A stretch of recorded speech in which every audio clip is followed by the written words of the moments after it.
시청자 여러분 안녕하십니까? 4월 3일 월요일 굿모닝 YTN 1부 시작합니다. 먼저 주요 뉴스 전해드립니다. 휴일인 어제 충남 홍성과 대전을 비롯한 전국 곳곳에서 산불이 발생한 가운데 밤샘 진화 작업이 이어졌습니다. 산림당국은 어두워져 철수했던 소방 헬기를 날이 밝는 대로 다시 투입하기로 하고 홍성 지역 3개 학교는 오늘 하루 휴업에 들어갔습니다.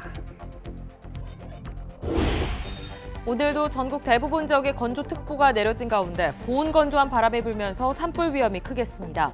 내일 늦은 오후부터 제주도를 시작으로 중부지방 등의 단비가 예보됐는데 적지 않은 양이 내릴 걸로 보여 메마른 대기가 해소될 전망입니다. 서울 강남 납치 살해 사건 피의자 3명의 영장 실질 심사가 오늘 열립니다. 경찰은 핵심 피의자 주거지를 압수수색해 피해자의 휴대전화와 가방 등을 확보한 것으로 확인됐습니다. 우리나라와 미국, 일본이 미국 핵추진 항공모함 니미츠호가 참가하는 3국 해상훈련을 오늘부터 진행할 것으로 알려졌습니다. 한미일 연합훈련과 오늘 마무리되는 한미 연합상륙훈련인 쌍용훈련 등을 핑계로 북한이 도발에 나설 가능성이 제기되고 있습니다. 국제박람회기구 BI 실사단이 2030 세계박람회 개최를 신청한 부산을 실사하기 위해 방한했습니다. 5박 6일 동안 진행되는 평가는 부산 엑스포 유치의 분수령이 될 것으로 보이는데 대통령실은 만반의 준비를 마쳤다면서 윤석열 대통령도 충분한 역할을 할 것이라고 강조했습니다. 반도체 등 국가 핵심 기술을 다른 기업이나 해외로 빼돌리는 산업 스파이들에 대한 처벌이 솜방망이 수준에 그치고 있습니다. 기술 유출이 적발되더라도 무죄 선고 비율이 높고 느슨한 처벌 기준 탓에 실형이 아닌 집행유예나 벌금형에 그치는 경우가 대부분인 것으로 나타났습니다. 네, 화재 소식으로 시작합니다. 충남 홍성군에서 산불이 발생해 산림당국이 산불 3단계를 발령했습니다. 네, 현재까지 인명피해는 없었지만 건조한 날씨 속에 바람도 강해 진화 작업이 쉽지 않은 상황입니다. 차상은 기자입니다. 시뻘건 불길이 능선을 따라 이어지고 회색빛 연기가 하늘을 뒤덮을 기세로 뿜어져 나옵니다. 산속에서는 진화대원들이 숨 가쁘게 움직입니다. 충남 홍성군 서부면에서 산불이 시작된 건 오전 11시쯤. 건조한 날씨 속에 불이 빠른 속도로 번지자 낮 12시 40분에 내려진 산불 2단계는 1시간도 안 돼 3단계로 격상됐습니다. 예상 피해 면적이 100헥타르가 넘고 진화 작업도 24시간이 넘게 걸릴 것으로 예상할 때 발령되는 단계입니다. 다행히 인명 피해는 발생하지 않은 것으로 파악된 가운데 일부 민가가 불에 타는 피해를 봤습니다. 홍성군은 산불 인근 지역 주민들에게 대피하라는 재난 문자를 보냈습니다. 삶의 터전을 뒤로하고 대피소에 모인 주민들은 처음 접한 대형 산불에 가슴을 쓸어내립니다. 막 하늘로 막 이렇게 올라가는 게 불꽃이 산 위로 우리 집 뒤가장 불이 왔는데 그래도 저기 뭐 해갖고 비행기라 와서 물 던져가지고 집은 안 타시죠. 산불 진화를 위해 헬기와 장비, 인력이 대거 투입됐습니다. 하지만 건조한 날씨 속에 순간 최대 풍속이 초속 10m가 넘는 바람이 불고 있어 상황이 여의치가 않습니다. 헬기 운항이 불가능한 야간에는 확산을 저지하는 데 주력할 수밖에 없어서 이틀째 아침부터 본격적인 진화 작업이 재개될 전망입니다. YTN 차상훈입니다. 충남 홍성군과 대전 등 전국 곳곳에서 산불이 발생한 가운데 밤사이 진화 작업이 계속되고 있습니다. 어제 오전 11시쯤 충남 홍성군 서부면 야산에서 난 불로 산불 대응 3단계가 내려진 가운데 오늘 0시 기준 진화율은 51%, 산불 영향 구역은 921헥타르로 집계됐습니다. 마찬가지로 산불 대응 3단계가 발령된 대전 서구와 충남 금산군 산불 진화율은 오늘 0시 기준 43%, 산불 영향 구역은 313헥타르에 달하는 것으로 추정됩니다. 충남 홍성군 서부면 산불 진화 작업이 계속되는 가운데 지역 학교 3곳이 오늘 휴업에 들어갑니다. 충남교육청은 산불 대응 3단계가 발령된 홍성군 서부면 서부초등학교와 신당초등학교, 서부중학교 등 3개 학교를 오늘 하루 휴업한다고 밝혔습니다. 어제 오전 11시쯤 난 산불로 현재까지 주택 30개 동이 불에 탔고 주민 230여 명이 대피했습니다. 어제 낮 12시 20분쯤 경북 군위군 소보면 보현리에서 난 산불이 12시간 40여 분 만에 꺼졌습니다. 이불로 다친 사람은 없었지만 산림 35헥타르가 불에 탄 것으로 추정됩니다. 산림당국은 산 가까이에서 용접 작업을 하다가 불씨가 바람에 옮겨붙어 불이 난 것으로 보고 정확한 화재 원인과 피해 면적을 조사하고 있습니다.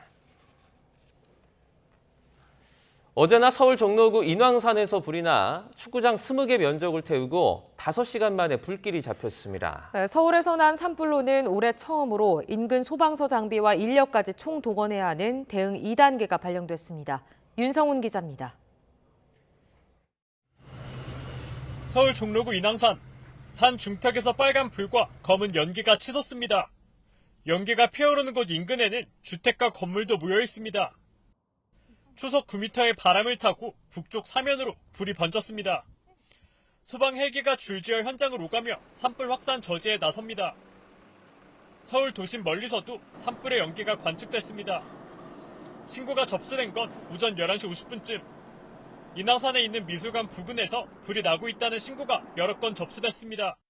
산불은 이제 완전 소까지 진화를 해야 되기 때문에 저희들이 그거에 대해서 좀 어려움을 겪고 있는 실정입니다. 바람도 있을 수 있고요. 또 지금은 낙엽이 많이 쌓여 있으니까. 산불 대응 2단계는 인근 소방서 장비와 인력까지 총 동원하는 화재 대응 단계로 서울 산불의 대응 2단계가 발령되기는 처음입니다. 인명피해가 접수되진 않았지만 축구장 20개에 달하는 면적이 불에 탔습니다. 소방당국과 산림청은 헬기 15대를 띄우고 장비 80여 대와 인력 760여 명을 투입했습니다. 대응 단계 2단계까지 발령된 인왕산 산불은 5시간 만에 주불을 잡고 진화됐습니다. YTN 윤성훈입니다. 어제 전국 대부분 지역에 건조특보가 내려진 가운데 30건이 넘는 산불이 잇따라 발생했습니다. 오늘도 고온 건조한 날씨가 지속되면서 산불 발생 가능성이 큰데요. 다행히 내일은 비 예보가 있어서 산불 발생은 잠시 주춤할 걸로 보입니다. 김민경 기상재난전문기자의 보도입니다. 짙은 연기와 함께 시뻘건 불길이 치솟습니다. 산불 진화 헬기가 연신 물을 뿌려보지만 강한 불길을 잡기에는 역부족입니다. 어제 경기 고양이 27도, 경기 동두천 26.2도, 서울도 25.2도까지 오르면서 4월의 첫 주지만 초여름 날씨를 보였습니다. 어제 하루에만 전국 곳곳에 30건이 넘는 산불이 발생했는데 특히 봄철 동해안 지역에 산불이 많이 발생하는 것과는 다르게 어제는 대부분 수도권과 충청권에 집중됐습니다. 동해 북부 해상에 위치한 고기압의 영향으로 동풍 계열의 바람이 불면서 반대로 서쪽 지역이 고온 건조해졌기 때문입니다.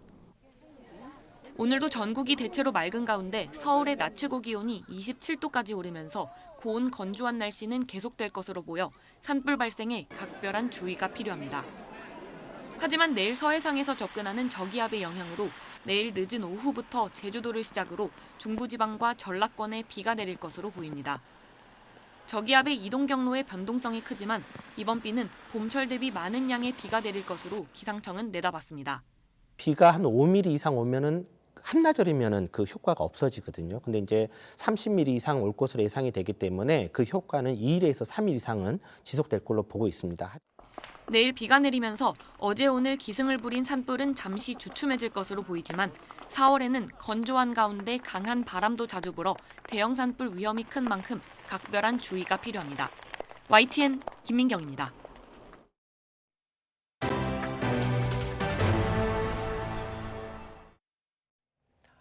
서울 강남에서 벌어진 납치 살해 사건을 수사하는 경찰이 압수수색 과정에서 피해자의 휴대전화와 가방을 확보한 것으로 확인됐습니다. 이걸 집에 보관한 핵심 피의자는 관련 진술을 거부하는 것으로 알려졌는데 경찰은 오늘 법원에 영장심사를 거쳐 신병을 확보하는 대로 범행 동기를 조사할 방침입니다. 박정현 기자입니다. 서울 강남 납치 살해 사건의 피의자로 붙잡힌 건 모두 3명입니다. 이들 가운데 납치 현장이 CCTV에 포착된 2명은 피해자와 일면도 없는 모르는 사이라고 주장하고 있습니다. 다만 경찰은 이들로부터 범행에 나선 경위는 일부 파악한 상태입니다. 함께 공범으로 붙잡힌 A씨가 피해자를 범행 대상으로 지목했다고 진술한 겁니다. 피해자의 가상화폐 재산을 빼앗는 게 목적이었다는 범행 동기도 일부 파악한 상태입니다. 특히 경찰은 A씨 주거지에 대한 압수수색 과정에서 피해자의 휴대전화와 가방 등도 확보한 것으로 확인됐습니다. 또 A씨가 다른 공범 2명에게 음식을 사주거나 숙박업소를 잡아주는 등 범행 준비에 가담한 정황도 확인됐습니다. 다만 A씨는 피해자를 납치하고 살해하는 범행 과정에 직접 가담하지 않은 것으로 확인됐습니다. 이에 따라 경찰은 청부살인 가능성도 염두에 둔 것으로 알려졌습니다. 현재 A씨는 경찰 조사에서 범행 경위나 피해자와의 관계 등 관련 진술을 거부하고 있는 것으로 전해졌습니다. 경찰은 A씨를 포함한 일당을 구속하는 대로 구체적인 범행 경위와 동기, 추가 공범 여부에 대해서도 집중 수사에 나설 방침입니다. A씨 등의 구속 여부는 오늘 오후쯤 결정될 전망입니다. YTN 박정현입니다. 오늘부터 한미일 3국이 해상훈련을 실시할 것으로 알려졌습니다. 군 관계자는 오늘부터 이틀 동안 한미일 3개 나라가 미 핵추진 항공모함 니미츠함이 참여하는 해상훈련을 할 가능성이 있다고 밝혔습니다. 이번 훈련에서 한미일은 대잠수함전 훈련과 수색 구조 훈련을 진행하는 것으로 전해졌습니다. 한미 연합훈련에 반발하는 북한이 자신들에게 핵공격 능력이 있다는 사실을 잊지 말라며 위협 수위를 한층 더 끌어올렸습니다. 러시아와 전쟁 중인 우크라이나를 비판하며 미국의 핵 우산에는 구멍이 뚫렸다고도 했는데 한미 간 확장 억제 전략을 우회적으로 견제한 것이란 분석도 나옵니다. 임성재 기자입니다. 북한 조선중앙통신은 논평을 내고 미국과 남한의 전쟁 광기가 최절정으로 치닫고 있다고 맹비난했습니다. 자유의 방패와 쌍용훈련 등 한미연합훈련을 하나하나 거론하며 한반도 긴장고조의 책임을 한미 양국에 떠넘긴 겁니다. 자신들이 핵공격 능력을 갖추고 있다는 사실을 절대로 잊지 말아야 한다며 핵 위협도 빼놓지 않았습니다. 오히려 스스로 엄중한 위험에 더 바토 다가가는 어리럽지 못한 처사라는 데 대하여 명백히 경고했다. 그러나 호전광들의 발악적 행태는 극에서 극으로 종행하고 있다. 김정은 북한 국무위원장의 동생인 김여정 노동당 부부장은 별도 담화에서 러시아와 전쟁 중인 우크라이나의 젤렌스키 대통령을 비판했습니다. 우크라이나가 자국 내 미국의 핵무기 배치 등 군사적 지원과 자체 핵무장을 주장하는 호소문을 발표한 걸 겨냥했습니다. 특히 김 부부장은 구멍이 숭숭 뚫린 미국의 해구산 밑에 들어서면 강력한 불벼락을 피할 수 없다고 경고했습니다. 젤렌스키 대통령을 비난하며 우방국인 러시아에 힘을 실어주면서 최근 한미 간 확장 억제 강화 움직임을 우회적으로 깎아내리려는 의도로 풀이됩니다. 확장 억제는 미국이 동맹국을 보호하기 위해 해구산을 포함한 억제력을 미 본토 방위에 상응하는 수준으로 제공하는 개념입니다. 최근 북러관계 강화 차원에서 러시아를 지원하는 측면이 하나 있고요. 또 하나는 한국 내 자체 핵무장 여론이 커지고 있고 미국의 확장 억제 전략이 강화되는 측면, 여기에 대한 북한의 반응이다 이렇게 볼 수 있습니다. 잇따른 미사일 발사로 기습 공격 능력을 과시한 북한은 최근 새 전술핵 탄두까지 전격 공개하며 무력 도발을 이어가고 있습니다. 한미 정상회담 등을 앞두고 북한이 7차 핵실험을 감행할 수 있다는 우려가 커지고 있습니다. YTN 임성재입니다. 칭강 중국 외교부장과 일본의 하야시 외무상이 베이징에서 처음 만났습니다. 상견례 치곤 의제가 가볍지 않았는데 3년 넘게 열지 못하고 있는 한중일 정상회의 재개에 대해서도 상의했습니다. 베이징에서 강정규 특파원입니다. 칭강 중국 외교부장과 하야시 요시마사 일본 외무상이 처음으로 손을 맞잡았습니다. 상견례를 겸한 회담은 예정보다 길어져 4시간 동안 이어졌습니다. 시작부터 뼈 있는 말이 오갈 만큼 의제는 가볍지 않았습니다. 미중 패권 경쟁 구도 속에 영유권 분쟁 지역인 동중국해 군사 긴장과 반도체 수출 통제 등입니다. 现在两国关系的接力棒呢，又交到了我们这代人手中，应当的做出无愧于历史和人民的正确抉择。 여기에 더해 후쿠시마 원전 오염수 방류와 최근 중국이 간첩 혐의로 구속한 일본인 석방 문제까지 얽혔습니다. 現在日中関係には様々な可能性があるが、同時に数多くの課題や深刻な懸案に直面をしておりました。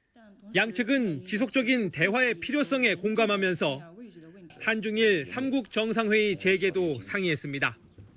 회담 직후 하야시 외무상이 리창 신임 총리와 면담한 배경 가운데 하나로 꼽힙니다.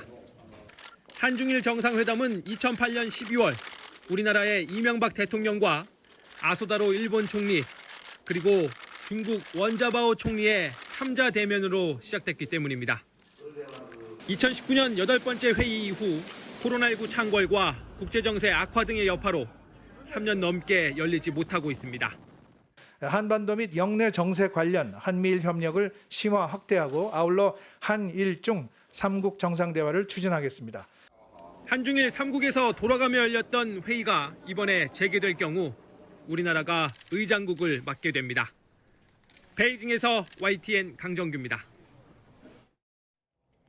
국제박람회기구 BI 실사단이 엑스포 개최를 신청한 부산을 실사하기 위해 방한했습니다. 5박 6일 동안 평가를 진행하는데요. 대통령실은 만반의 준비를 마쳤다며 윤석열 대통령도 충분한 역할을 할 것이라고 강조했습니다. 박소정 기자입니다. 2030년 월드 엑스포 유치 준비에 한창인 부산에 운명의 주간이 찾아왔습니다. 유치 역량과 준비 상황을 평가하는 국제박람회 기구 BIE 실사단이 방한한 겁니다. 인천공항으로 입국했는데 노출을 극도로 꺼리며 취재진의 모습을 드러내지 않았습니다. 실사단은 오는 7일까지 5박 6일 동안 한국에 머물며 국무총리, 장관, 국회 주요 인사 등을 잇따라 면담하고 윤석열 대통령도 접견할 것으로 알려졌습니다. 대통령실 관계자는 윤 대통령이 언론에서 합당하다고 하는 그 이상으로 충분한 역할을 할 것으로 예상한다고 언급했습니다. 또 실사 과정에서 경쟁 도시와 차별화되는 부산의 경쟁력을 보여주기 위해 만반의 준비를 했다고 밝혔습니다. SNS 프로필을 엑스포로 바꾼 한덕수 총리 역시 아주 중요한 손님들이 방문한다며 이번 실사가 부산 엑스포 유치의 분수령이라고 규정했습니다. 보이지 않는 곳까지 10번, 20번 검토하며 철저히 준비했고 지금이야말로 국민적 지지와 열망을 보여줄 좋은 기회라며 부산을 넘어 대한민국의 축제, 세계의 축제인 엑스포 유치에 힘을 모아달라 당부했습니다.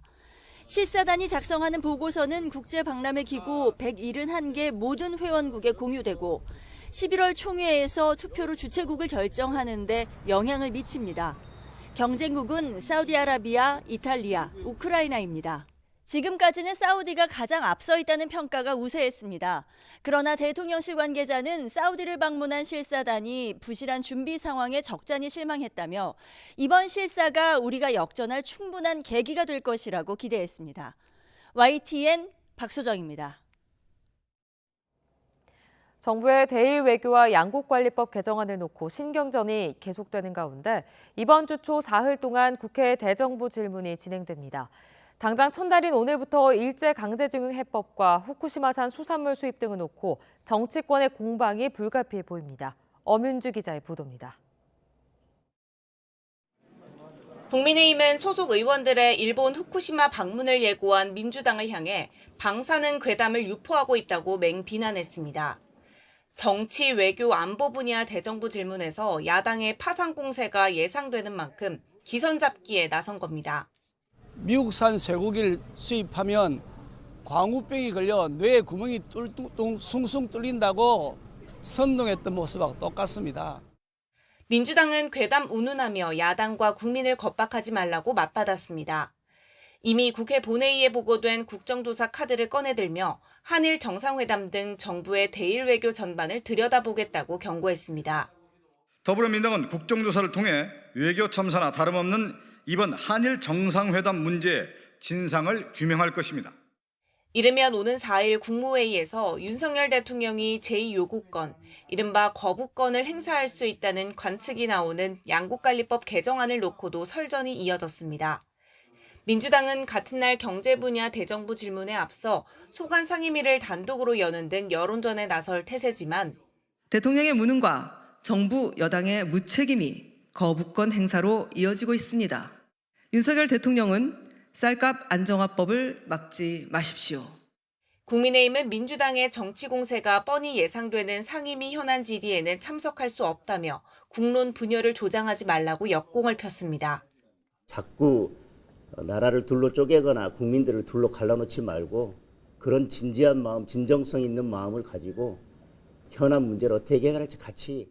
여기에다 정부의 근로시간제도 개편안과 대장동 50억 클럽, 그리고 김건희 여사 주가 조작 의혹 등에 대한 특검 등을 두고도 여야는 여전히 평행선을 달리고 있습니다.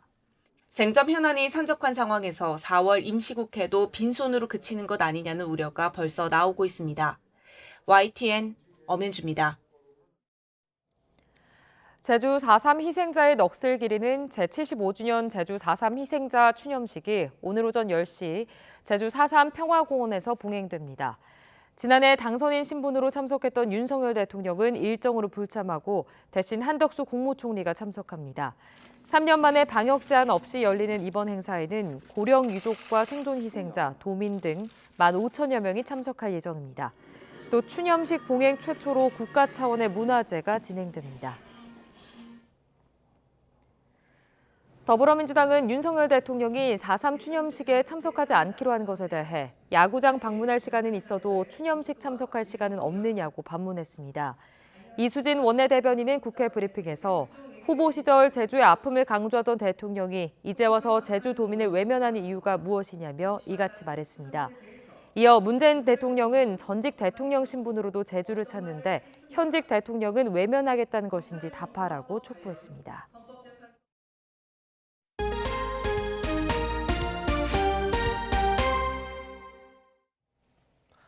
산업 기술을 다른 기업이나 해외로 빼돌리는 이른바 산업 스파이들에 대한 처벌은 여전히 솜방망이 수준에 그치고 있습니다. 업계에선 걸려도 남는 장사란 말이 나올 정도인데요. 국가 경제에도 막대한 손실인 만큼 산업 기술 유출을 막기 위한 법망이 더욱 촘촘해져야 한다는 지적이 나옵니다. 김혜린 기자입니다. 디스플레이 관련 첨단 기술을 세계 최초로 개발한 한 중소업체의 부장급 직원 A씨. 지난 2016년 4월 A씨가 퇴사한 뒤 알짜 기업으로 이름을 알리던 업체는 내리막길을 걸었습니다. A씨가 중국 기업으로부터 거액을 받고 업체 기술을 팔아넘겼기 때문입니다. A씨는 법정에 서게 됐지만 대법원에서 배임 혐의로 벌금형, 산업기술보호법 위반 혐의로 무죄를 확정받았습니다. A씨가 유출한 기술을 산업기술보호법이 정하는 산업기술로 볼 수 없다는 게 무죄 이유였습니다. 지난 5년 사이 국가정보원이 적발한 산업기술 해외 유출 사건은 모두 93건. 그 값어치는 25조 원대에 달합니다. 특히 이 가운데 3분의 1은 국가 안보와 경제에 영향을 미치는 국가 핵심 기술 유출 사건이었습니다. 하지만 기술 유출 범죄 대부분은 그야말로 솜방망이 처벌을 받습니다. 지난 2018년부터 올해까지 산업기술보호법 위반 사건 전체 82건 가운데 1심에서 무죄가 선고된 비율은 37%에 육박했습니다. 일반 사건의 무죄 선고 비율이 1% 내외인 걸 고려하면 눈에 띄게 높습니다. 그나마 유죄 판결을 받은 52건 가운데 실형은 단 8건.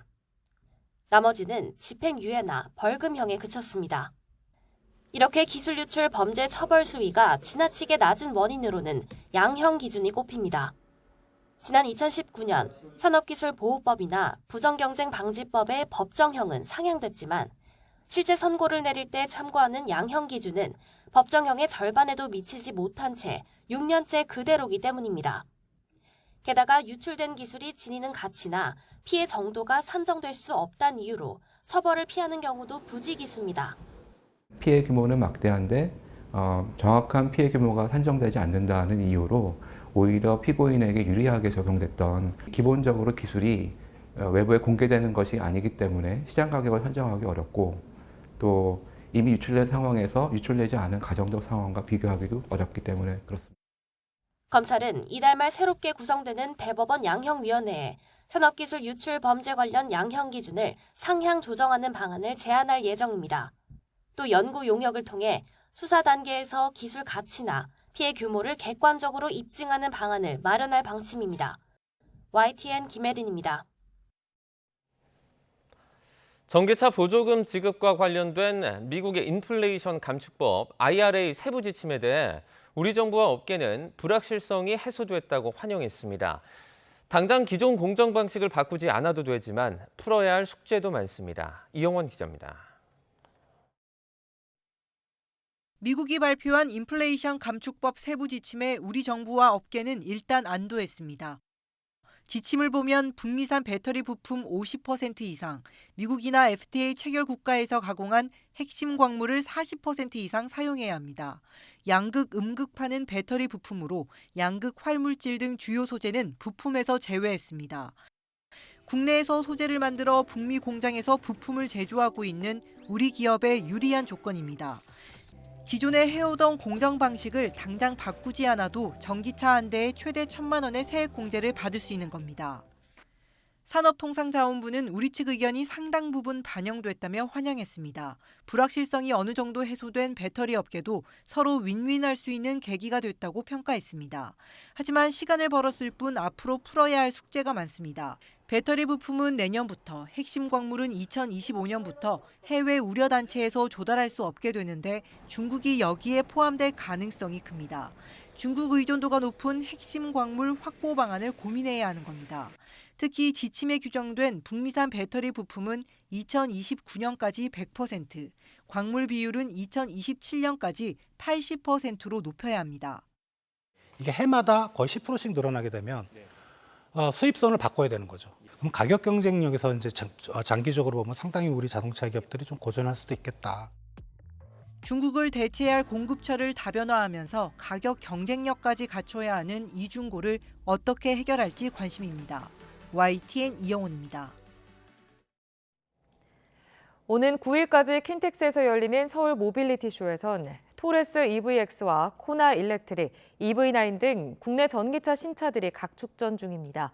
동남아를 겨냥한 초소형 전기차 업체는 물론 고급 수입차 업체들도 모두 전기차 신차를 출시했습니다. 이승은 기자입니다. 쌍용 자동차가 KG 모빌리티로 이름을 바꾸고 준중형 돌풍을 일으킨 토레스의 전기차 EVX를 출시했습니다. 토레스 EVX는 획기적인 배터리 안정성과 파격적인 가성비를 통해서 큰 센세이션을 불러일으킬 것입니다. 한 회 충전 시 유럽 기준 500km, 국내 기준 420km 이상 주행이 가능하다고 설명합니다. 기존의 토레스는 눈이 오면은 이 눈덩이에 전조등이 묻혀서 잘 보이지 않는다는 비판을 받아왔습니다. 그래서 이번에 새로 나온 토레스 전기차 EVX는 보시는 것처럼 전조등 디자인을 대폭 개선했습니다. 현대자동차는 정부 인증 기준 동급 최대인 한 회 충전 시 410km 이상 주행 가능한 디올류 코나 일렉트릭을 출시했습니다. 기아의 EV9은 한 회 충전 시 500km가 넘는 주행과 2열 좌석이 180도와 270도까지 회전해 실내 공간 재배치가 가능한 게 강점. 초소형 전기차를 만드는 마스타 자동차는 다마스와 라보를 대체할 적재 중량 200kg의 전기 트럭을 출시했습니다. 조만간 소상공인들과 400대 공동 구매 계약을 체결한 데 이어 수출까지 나섭니다. 인도네시아와 현금 수송 전기차 4,000대, 필리핀과 전기버스 300대 수출을 계약한 겁니다. 2030년에는 전 세계 50개 나라에 연간 500대의 전기 자동차를 공급하는 것이.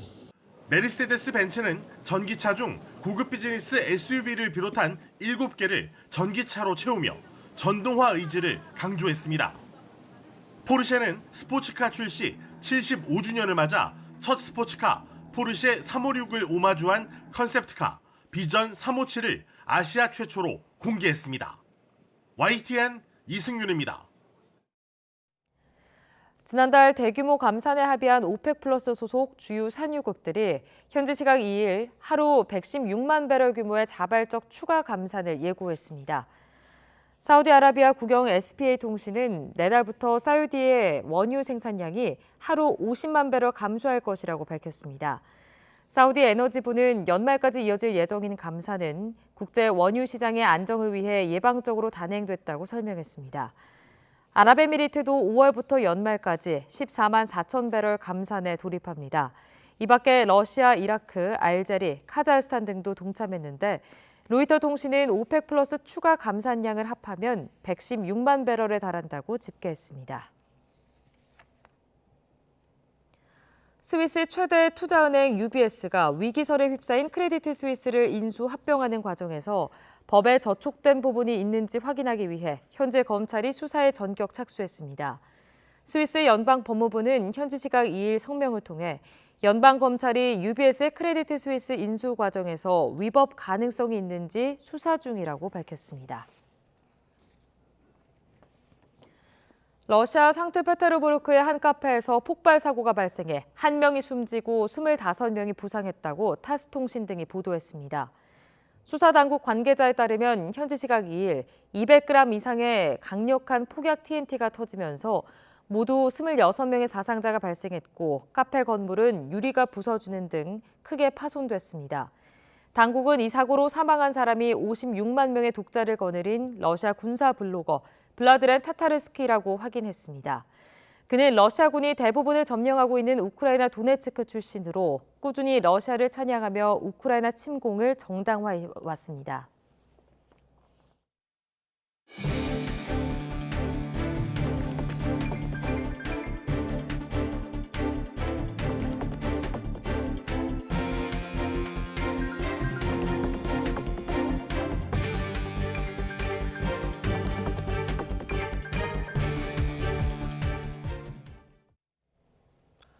건조한 날씨 속에 바람까지 불면서 일요일 하루 전국적으로 산불 30여 건이 발생했습니다. 네, 완연한 봄을 맞아 등산객도 많았는데요. 소방당국은 방화와 실화 등의 가능성을 열어두고 산불 원인을 조사할 방침입니다. 신윤정 기자입니다. 민가를 둘러싸고 있는 산에서 시뻘건 불길이 치솟고 연기가 마을을 덮칩니다. 충남 금산 야산에서 시작된 산불이 산등성이를 타고 금세 인접한 대전 서구까지 번진 겁니다. 산 아래 위치한 요양병원 입소자가 모두 대피했고 소방당국은 대응 2단계를 발령해 민가로의 확산을 막는 데 안간힘을 쏟았습니다. 비슷한 시각 경기도 남양주 야산에서도 불이 나 주택가를 덮칠 듯한 위태로운 상황이 발생했습니다. 수도권과 충청권에서 오전 11시쯤부터 낮 시간대에 동시다발적으로 산불이 발생했습니다. 산불은 여기서 그치지 않았습니다. 오후 3시 20분쯤 전북 고창군 상하면에 있는 야산에서도 불이 나 헬기와 차량 등이 동원돼 진화 작업을 벌였습니다. 전남 강진과 경북 군위 등 남부지방까지 전국에서 크고 작은 산불이 30여 건이나 이어졌습니다. 전국에 건조특보가 발효된 상황에서 강풍까지 불면서 진화에 어려움을 겪었습니다. 건조특보가 워낙 지속됨으로써 연료가 가지고 있는 이 건조도가 너무 심한 상태에서 온도까지 지금 20도 이상의 대기 조건이 되다 보니까 대류가 활발히 일어나는 상태에서 바람이 불어 이렇게 순식간에 산불이 확산된 것으로 저희가 지금 보고 있습니다. 맑고 따뜻한 날씨에 봄을 즐기려는 상춘객과 입산객이 크게 늘면서 취사 등 원인이 산불로 이어졌을 가능성도 있습니다. 소방당국은 모든 가능성을 열어두고 전국적으로 발생한 산불의 원인을 확인할 예정입니다. YTN 신윤정입니다. 인왕산에서 난 불로 등산객은 물론 인근 120가구 주민들에게도 대피령이 내려졌습니다. 인명피해는 없었지만 도심에서 발생한 이례적인 산불로 시민들은 놀란 가슴을 쓸어내려야 했습니다. 차유정 기자입니다. 서울 인왕중학교에 마련된 산불 대피소. 주민들이 좁은 골목에서 내려와 줄지어 안으로 들어갑니다. 심란한 듯 어디론가 전화를 거는 모습도 보입니다. 산불이 바람을 타고 빠르게 번지면서 주택이 모여있는 홍제동 개미마을 등 120여 가구 주민들도 급히 대피했습니다. 난 한 60년 살았지. 근데도 인왕산이 처음이지. 이런 일은 없었어 우리. 정화를 있었기 때문에. 산불 많이 나잖아 요새. 내가 유튜브를 많이 보는데 그거 보니까 내가 확실히 당하니까는 벌겋게 올라오는 데는. 부암동 주민센터 앞엔 긴급 구조통제단이 꾸려졌습니다. 주말 행락객들로 붐비던 주요 등산로는 출입이 통제됐습니다. 소방차 진입을 위해 경찰은 산불 현장 인근인 자하문로 일부 구간의 차량 통행을 막기도 했습니다. 도심에서 발생한 산불에 가게를 운영하는 상인들과 나들이객들은 놀란 가슴을 쓸어내렸습니다.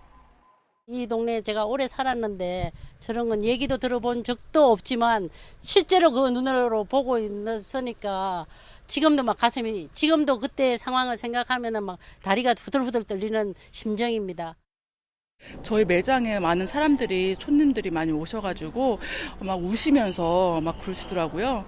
그래서 너무 속상하다고 막 그래가지고 같이도 속상했죠. 불이 난 직후 YTN에도 산불 영상과 사진을 담은 제보가 수십 건 들어왔습니다. 특히 산불이 난 곳이 도심 한복판이라 119 신고도 짧은 시간 집중적으로 들어왔습니다. 신속한 대응 덕에 다행히 현재까지 확인된 인명피해는 없습니다. YTN 차유정입니다. 주요 쟁점 현안을 놓고 거대 양당이 건건히 부딪히는 가운데 국민의힘과 더불어민주당의 원내대표가 조만간 모두 바뀝니다. 원내 갈등을 조율하는 중책인 만큼 누가 새 사령탑에 오를지 정치권에 관심이 쏠리고 있습니다. 김승환 기자입니다. 지난달 30일 의원총회 국민의힘 김학용, 윤재욱 의원이 나란히 앉았습니다. 공식 출마 선언을 한 건 아니지만 당내에선 오는 7일 원내대표 선거가 이 두 사람 양자 대결로 정리되는 모양새입니다. 후보들이 말이야. 우리가 계속 불리하게. 소감도 있어야지 여기서. 아니 이렇게 아니라고 생각하나? 1961년생 동갑내기이자 둘 다 친윤계로 분류되는 만큼 앞선 전당대회처럼 선거전이 치열하진 않습니다. 대신 저마다 수도권 원내대표론과 TK 역할론을 내세우며 동료 의원들의 표심을 공략하는 데 집중하는 모습입니다. 누가 당선되든 내년 총선 전까지 당정과 거대 야당 사이에서 얼마나 협상력을 발휘할지가 큰 숙제입니다. 남은 4월 국회 일정들은 다 서로 협의해 놓은 게 있으니까 그대로 새 원내대표단이 협의에 따라서 하면 되는 걸로 그렇게 알고 있습니다. 더불어민주당도 이달 말 박홍근 원내대표의 임기 종료 시점을 고려해 새 원내대표 선거 일정이 잡힐 것으로 보입니다. 이재명 대표가 탕평기조 속에서 당직을 개편한 만큼 이른바 비명계나 개파색이 옅은 의원이 차기 원내 사령탑으로 유력하다는 관측이 나옵니다. 친명계가 한 명을 찍어서 그 개파가 전체적으로 지원할 가능성은 없어 보여요. 친명 대 비명 싸움은 아닙니다. 그러니까 판세가 더욱더 오리무중이죠. 4선의 안규백 의원과 3선의 박광원, 이원욱, 윤관석, 홍익표 의원, 재선의 김두관 의원이 후보군으로 꼽힙니다. 여소야대 전국 속에서 대화와 타협보단 대립과 반목을 이어갔던 여야가 새 원내 사령탑이 등장한 뒤엔 얼마나 협치의 물꼬를 틀 수 있을지 주목됩니다. YTN 김승환입니다. 국민의힘은 민주당 소속 일부 의원이 이번 주 2박 3일 일정으로 일본 후쿠시마를 방문하는 데 대해 민주당이 또다시 방사능 괴담을 유포하고 있다고 비판했습니다. 강민국 수석 대변인은 논평에서 민주당이 강제동원 해법에 대한 죽창가에 국민 관심이 멀어지니 이제 주특기인 괴담 유포에 나서려 한다며 이같이 밝혔습니다. 이어 대통령실이 거듭 후쿠시마 수산물이 국내에 들어올 일은 없다고 명백히 말하는데도 방사능 괴담을 유포하는 이유는 국론 분열이 목적이기 때문이라고 주장했습니다. 더불어민주당은 일본 후쿠시마 수산물 수입 논란과 관련해 민주당이 방사능 괴담을 유포하고 있다고 비판한 국민의힘을 향해 야당과 국민을 겁박하지 말고 당당하면 국정조사에 응하라고 반박했습니다. 박성준 대변인은 국회 브리핑을 통해 국민이 우려할 수밖에 없는 사안에 대해 국회의원이 현장을 방문하고 사안을 파악하는 게 어떻게 괴담이 되느냐며 이같이 비판했습니다. 이어 국민은 윤석열 대통령과 기시다 총리 사이에 어떤 이야기가 오갔는지 알고 싶어 한다면서 국정조사를 통해 외교 참사나 다름없는 한일 정상회담의 진상을 규명할 거라고 강조했습니다. 동물원을 탈출했다가 복귀한 얼룩말 세로는 온라인 공간에서 패러디까지 등장하며 여전히 화제입니다. 하지만 일각에서는 그저 귀여운 일탈로 웃고 넘길 게 아니라 동물을 가두는 문화 자체를 되돌아보는 계기로 삼아야 한다는 목소리가 나오고 있습니다. 송재인 기자의 보도입니다. 서울 도심을 발칵 뒤집었던 4살 배기 얼룩말 세로의 동물원 탈출 소동. 호랑말이 뛰어가 깜짝 놀랐어. 어린 나이에 부모를 연달아 잃고 힘들어했던 사연이 공개되자 동정과 함께 더 큰 관심을 받았습니다. 세로의 모습을 패러디한 사진과 영상도 쏟아지고 있습니다.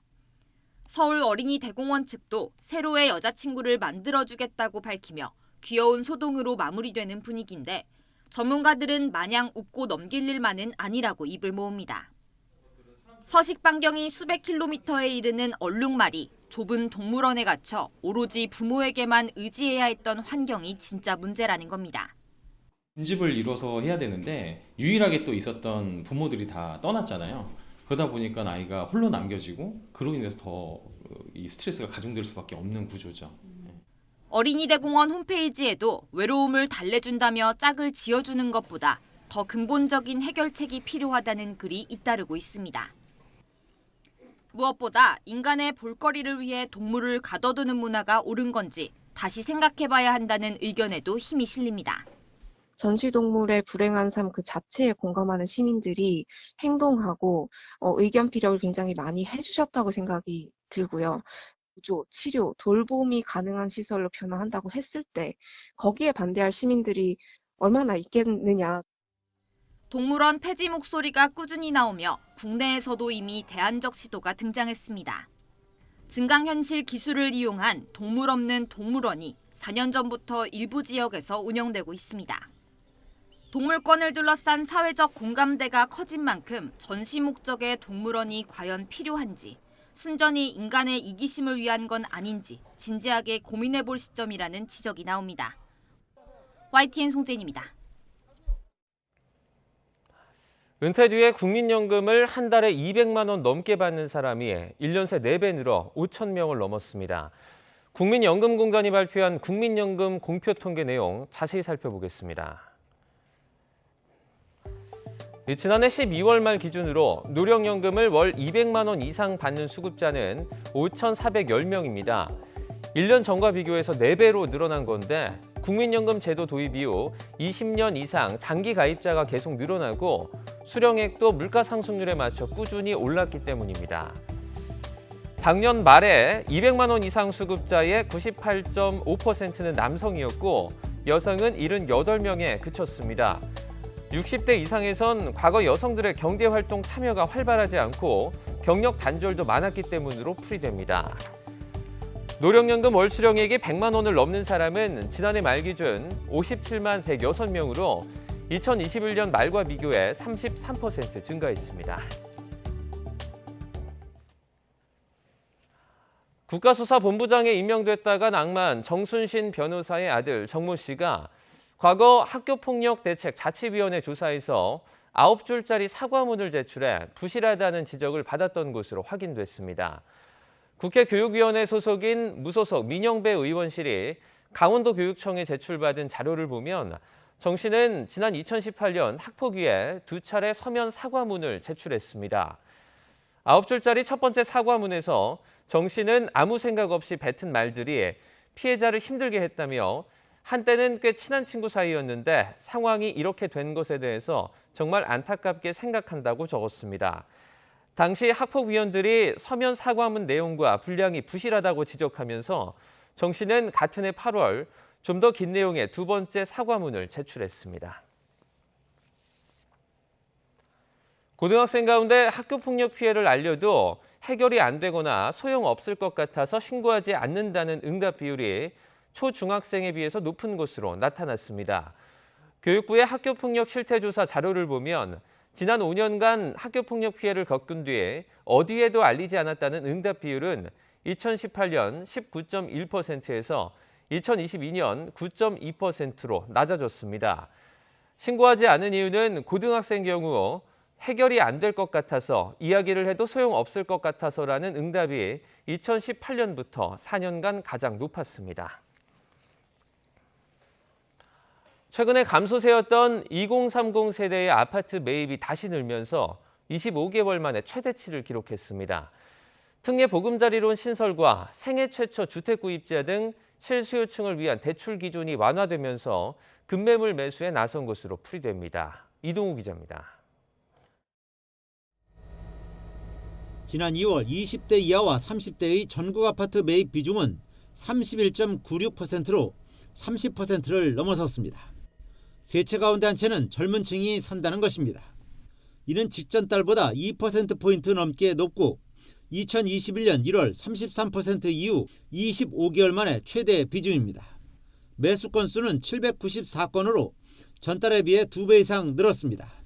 특히 정부 대출 규제와 금리 인상 여파로 지난해 10월 26%까지 떨어졌던 서울 아파트 2030 매입 비중은 지난 2월 34.7%로 올라서며 1월에 비해 4%포인트 가까이 늘었습니다.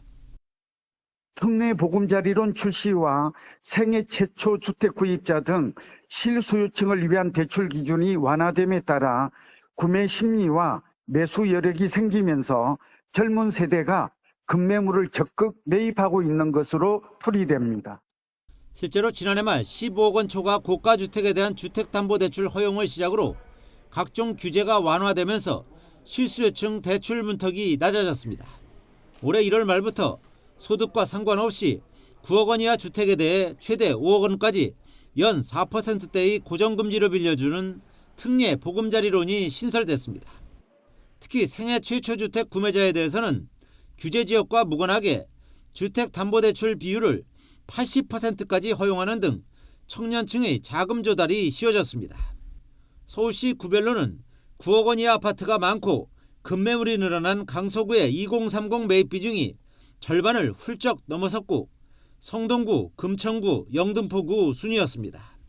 지난해 집값이 크게 떨어진 경기도는 2030 매입 비중이 2월에 36.4%로 인천은 33.1%로 각각 증가했습니다. 전문가들은 하지만 당분간 고금리가 이어지고 경기 침체 우려도 있기 때문에 젊은 세대가 지나치게 공격적으로 아파트를 매입하는 것은 위험할 수 있다고 지적합니다. YTN 이동호입니다. 네, 미리 보는 오늘입니다. 서울 강남 한복판에서 여성을 납치하고 살해한 혐의를 받는 피의자 3명의 구속 여부가 오늘 결정됩니다. 서울중앙지방법원은 오늘 오전 11시 구속영장 실질심사를 진행하는데요. 이들은 지난달 29일 밤 서울 역삼동 아파트 앞에서 40대 여성을 납치 살해하고 대전 야산에 시신을 유기한 혐의를 받습니다. 정부의 대일 외교와 양국관리법 등 쟁점 현안을 놓고 여야의 신경전이 계속되는 가운데 오늘부터 사흘 동안 국회 대정부 질문이 진행됩니다. 오늘 오후 3시부터 열리는 정치, 외교, 통일, 안보 분야 대정부 질문에선 대일 외교와 후쿠시마 농수산물 수입 논란, 그리고 대통령실 안보란 교체 등을 놓고 여야가 충돌할 것으로 보입니다. 네, 오늘부터 한미일 3국이 해상훈련을 실시할 것으로 알려졌는데요. 군 관계자는 오늘부터 이틀 동안 한미일 3개 나라가 미 핵추진 항공모함 니미츠함이 참여하는 해상훈련을 할 가능성이 있다고 밝혔습니다. 이번 훈련에서 한미일은 대잠수함전 훈련과 수색 구조 훈련을 진행하는 것으로 전해졌습니다. 네, 오늘부터 개인 신용평가 결과에 대한 이의 제기를 온라인에서도 신청할 수 있게 됩니다. 개인 신용평가 대응권은 개인이 신용평가 결과의 설명을 요구하고 이의 제기할 수 있는 권리인데요. 지금까지 팩스나 이메일로만 신청을 받았지만 오늘부터는 홈페이지와 모바일로도 신청할 수 있습니다.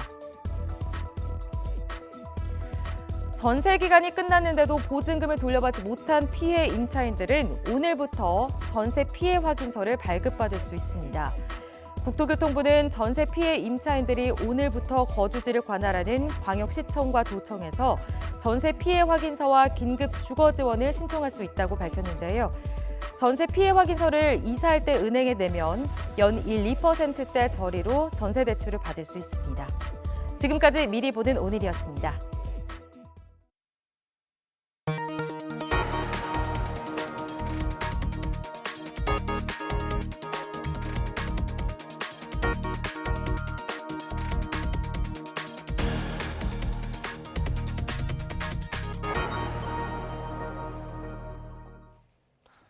홍명보 감독이 이끄는 프로축구 울산이 시즌 초반 파죽의 5연승을 달리며 2시즌 연속 우승을 향해 순항했습니다. K리그 개막 5연승은 20년 만에 나온 기록입니다. 서봉국 기자입니다. 디펜딩 챔피언 울산의 질주가 이어지고 있습니다. 제주 원정에 나선 삼두 울산은 전반 6분 수비수 정승현이 코너킥 기회에서 선제골을 터뜨립니다. 전반 17분에는 제주에서 이적한 주민구가 오른발로 그림 같은 두 번째 골을 만들어냅니다. 주전들이 대거 부상으로 빠진 제주는 좀처럼 힘을 쓰지 못했고 울산은 전반 28분 강윤구가 골키퍼 실수를 놓치지 않고 세 번째 골을 터뜨리며 승리를 굳힙니다. 제주는 전반 막판 VAR 판독 끝에 페널티킥을 얻어내며 조나탄이 만회 골을 넣었지만 추격은 거기까지였습니다.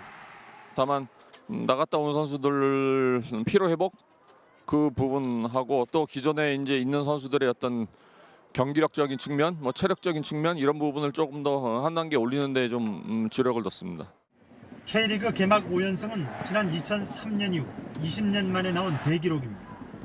울산이 역대 4번째로 달성했습니다. 역대 개막전 최다 기록인 8연승까지 단 3승만 남겨놨습니다.